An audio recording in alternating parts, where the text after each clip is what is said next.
உங்கள் favourite TV ஷோக்களை இனி miss பண்ண தேவையில்லை. ZEE5 இல் முற்றிலும் இலவசமாக காணுங்கள், இங்கேயும் எப்பொழுதும். கனி, நானும் உங்க கல்யாணத்தை பார்த்ததே இல்லலா. சொத்தா நிஜமாவா?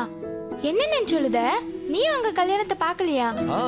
எங்கன்னு கடைக்கு போயிருந்தியா? ஆமா, கடலை மிட்டாய் வாங்க போயிருந்தான். போவியா போக்கத்தோல போய் பாயிட்டு போடல. ஐயோ, நல்ல புள்ளிய பெத்து வளர்த்து. ஐயோ ஜோசியரே, அப்பா அம்மா 2 பேருக்கிட்டயும் ஜாதகம் கிடையாது. நீங்க தான் நல்ல நாளா பார்த்தோன்னு குறிச்சு விடுங்க. அதுவும் ரத்னா கல்யாணத்துக்கு முன்னாடியே நடக்குது. அதுக்கு என்ன பேச சொல்லிடலாம்.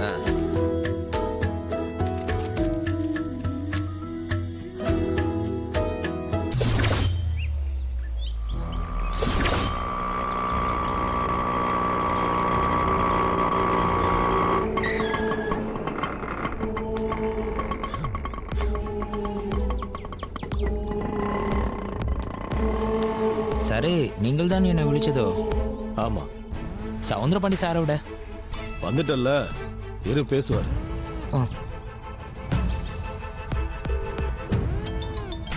ஃபோன் வந்துருச்சு சார். உங்களுக்கு ஃபோன்.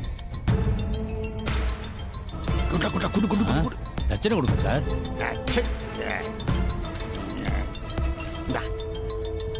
கொடு. என் அக்காக்கு கருணாக்கு அவ சாபம் கொடுத்த மாதிரி பணம் கொடுத்து கால் பண்ணுதா மாதிரி ஆயிடுச்சே.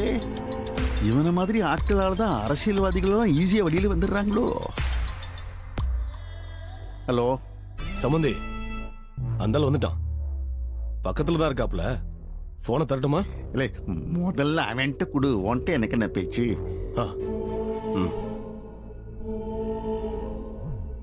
ஹலோ சாரே, நீங்கள் எப்படியானோ? எப்படியானா அது முக்கியம் இல்லை.